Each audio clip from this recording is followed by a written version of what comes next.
बुशरा को अपना निवास शार्दुल के कहने पर फौरन ही बदल लेना चाहिए था। आखिरकार शुद्ध खून वाले पिशाच ने अपने अनुभव और ज्ञान के आधार पर ही बुशरा को चेताया था। उस वक्त बुशरा ने भी नया ठिकाना ढूंढने की बात कही थी, लेकिन उसकी तरफ से थोड़ी सी देर उसी पर भारी पड़ गई। प्रशिक्षित चुड़ैल शिकारी नबील बुशरा का पीछा करते करते उसके घर तक आ गया था। पिछली बार तो शिजा ने उसे बातों में लगाकर दरवाजे से ही लौटा दिया था, लेकिन इस बार बुशरा घर में अकेली थी। अगर वो दरवाजा ना खोलती तो नबील का शक और पुख्ता हो जाता, और अगर खोल देती तो पकड़े जाने का खतरा था। आज चुड़ैल शिकारी नबील ये सोचकर आया था कि कुछ दिन पहले इसी गांव में जिस महिला नास पर उसको चुड़ैल होने का शक हुआ था, आज वो उसकी सच्चाई जानकर ही रहेगा। उसने ठान लिया था कि अगर वो महिला एक चुड़ैल है तो आज वो उसका शिकार हर हाल में करके ही रहेगा। सामान्य तौर पर शक्तिशाली चुड़ैलों के पास अपनी रक्षा के लिए बहुत कुछ हुआ करता था, लेकिन बुशरा तो खुद अपने काले चुड़ैल समुदाय से निवासित से थी। वो कई बरसों से मानवीय बस्तियों में इंसानों की तरह ही रहती थी और उसने किसी को कोई नुकसान नहीं पहुंचाया था। पार्षद शार्दुल की कड़ी नजर उस पर रहती थी। आज अचानक अपनी जान बचाने के लिए घर से भागते समय बुशरा कोई चीज साथ नहीं ला सकी थी। उसके पास एक छोटी शीशी में अपनी एक औषधि थी और हाथ में पकड़े चाकू के अलावा और कुछ भी नहीं था। इसीलिए तेज गति से गायब होने के लिए वो झाड़ू पर बैठकर उड़नछू नहीं हो सकती थी। वो उन काली चुड़ैलों में से थी जो काफी समय से मानवीय बस्ती में रह रहे थे और उसके पास चुड़ैलों वाले सामान की अपेक्षा इंसानों के काम आने वाला घरेलू सामान ज्यादा था। नबील से दूर भागते समय बुशरा के गले में पहने जादुई आकर्षण पत्थर का चमत्कार धीरे धीरे कम हो रहा था और उसका ध्यान भी अपने आप के छुपाए रखने से ज्यादा अपनी जान बचाने पर था। इसीलिए भागते भागते कब उसकी असली पहचान उजागर होने लग गई उसे खुद पता नहीं चला। बुशरा का घूंघट हट चुका था और उसका पूरा चेहरा दिख रहा था, यानी कि आधा सुंदर और आधा जला हुआ चेहरा। उसका पूरा का पूरा शरीर अब एक सुंदर युवती का शरीर नहीं रह गया था, बल्कि एक काली चुड़ैल का शरीर बन गया था जो कहीं से भी सुंदर नहीं लग रही थी। उसका पूरा शरीर जगह जगह से कटा फटा और टेढ़ा मेढ़ा था। उसकी आंखें जो पहले भूरे रंग की थीं, अब अचानक हरे रंग की हो गई थीं। एकदम गहरी हरी चुड़ैली आंखें।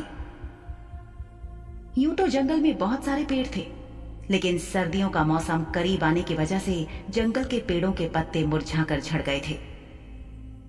बिना पत्तों के वो सारे पेड़ जैसे नंगे दिख रहे थे और इसी वजह से घना जंगल अब भागते हुए किसी प्राणी को छुपाने में उतना सफल नहीं था जितना कि बरसात में घनी पत्तियों वाला होने पर होता।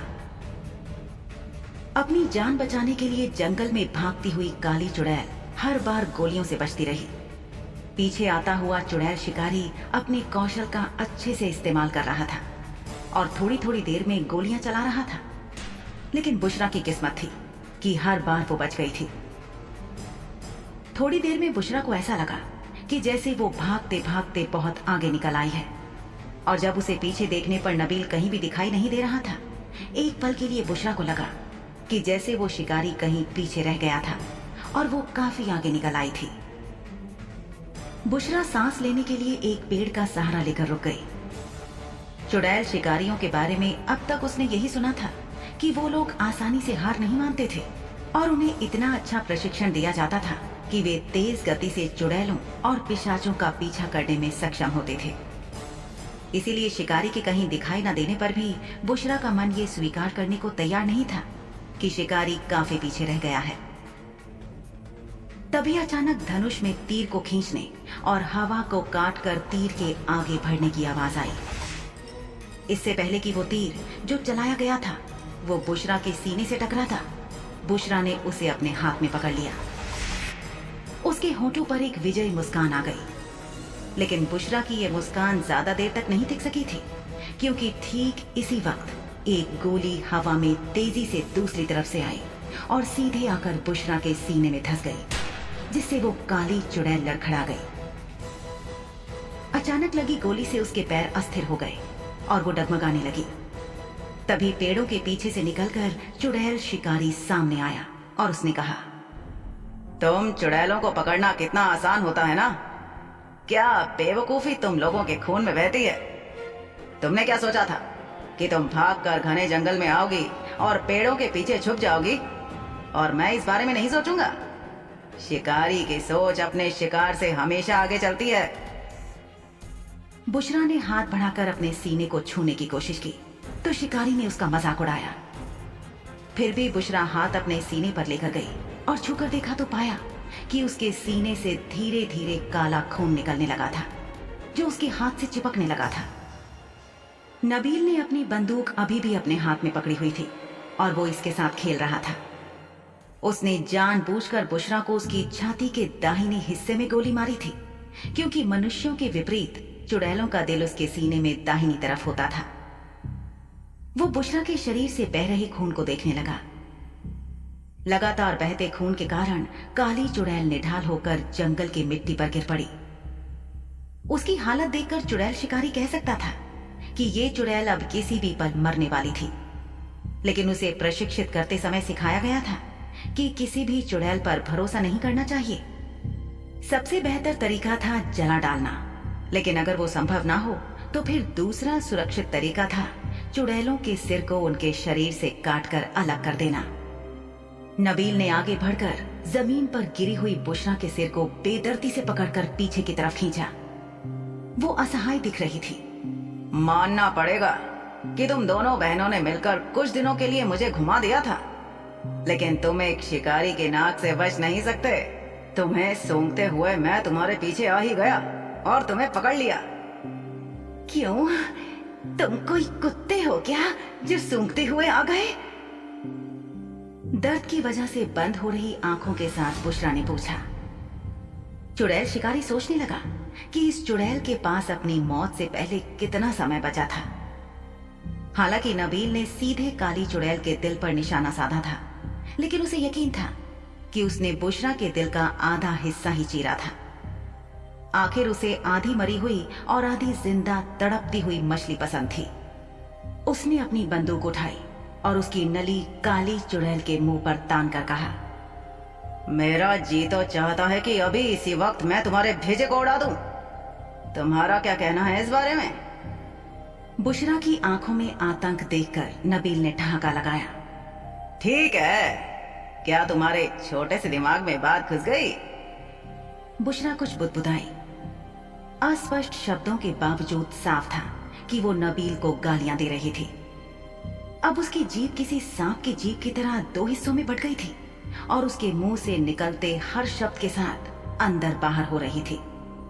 उसने चुड़ैल शिकारी से कहा, मैंने तुम्हारा कुछ नहीं बिगाड़ा है, मुझे जाने दो, मुझे मुक्त कर दो और तुम भी चले जाओ और हम दोनों ही भूल जाएंगे कि हमारा एक दूसरे से कभी कोई लेना देना था। जितने चाहे सपने देख लो, आजाद तो मैं तुम्हें करने से रहा। मैं एक शिकारी हूं, ना कि तुम्हारी बात मानने वाला कोई व्यक्ति जो तुम्हारे किए पापों के बावजूद तुम्हें बिना सजा दिए चुपचाप जाने दूंगा। मैंने ऐसा कुछ नहीं किया है, ना कोई पाप किया है। मैं तो सालों से बिना किसी को परेशान करे इंसानों की बस्ती में शांति से चुपचाप अपनी जिंदगी जी रही हूँ।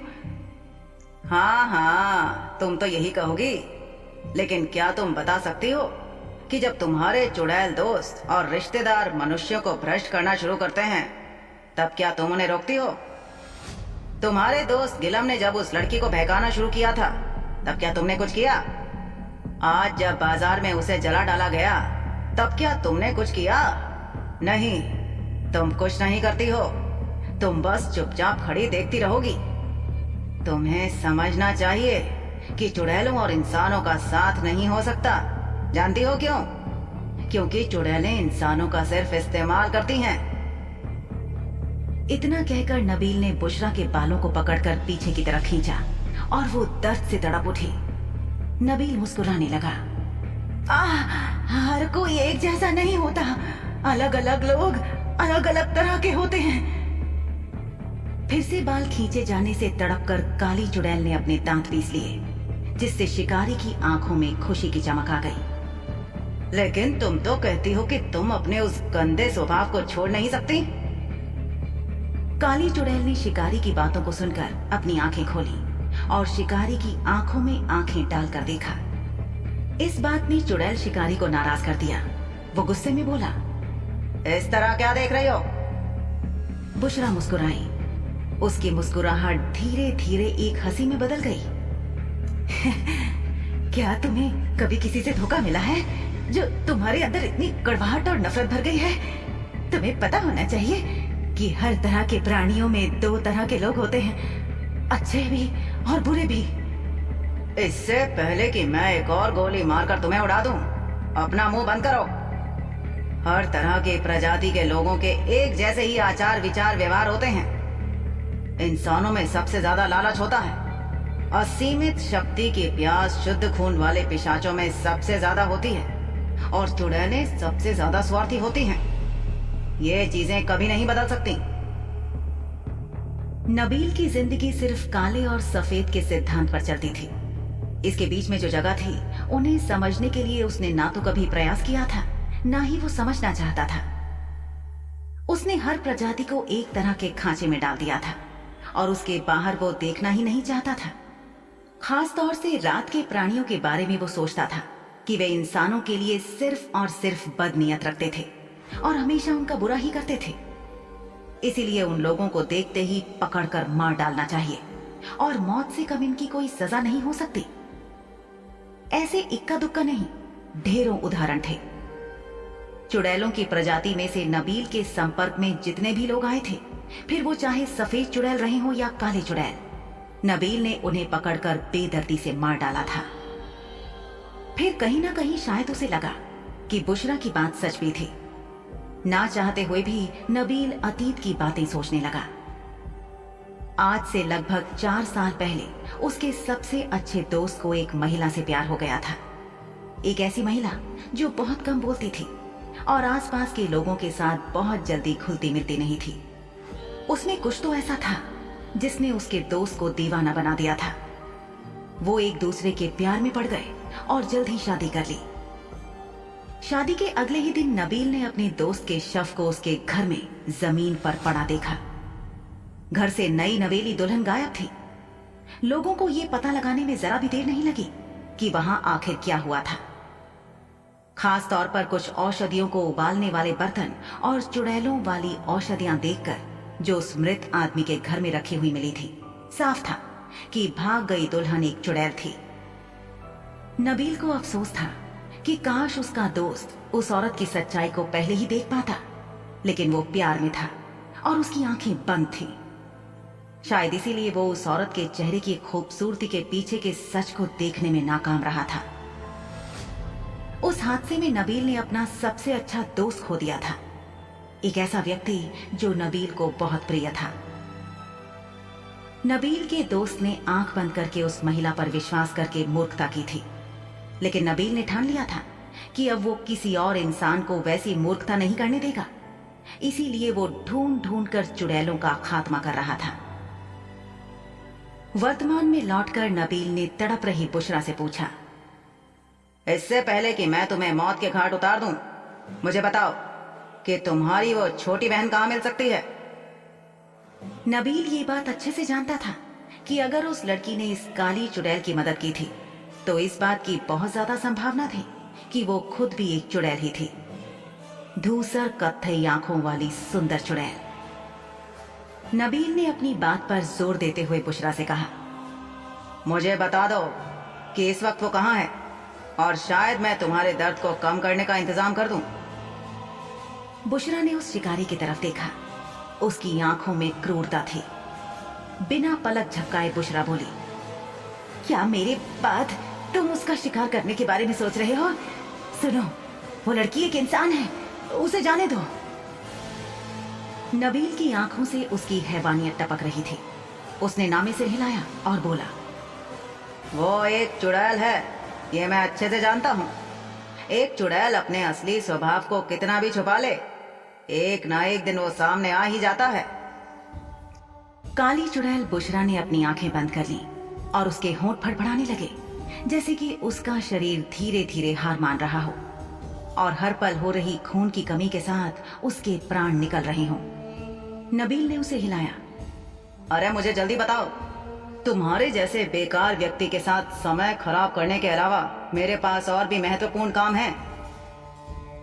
बुशरा के प्रति अपने व्यवहार के लिए नबील को जरा सा भी पछतावा नहीं हुआ और वो ये जान चुकी थी कि उसके मर जाने के बाद भी नबील को जरा सा भी बुरा महसूस नहीं होगा।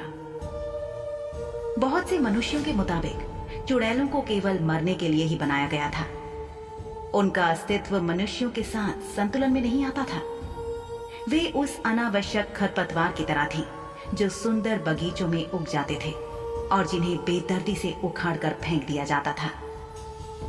नबील जैसे इंसानों की नजर में चुड़ैलों की यही नियति थी।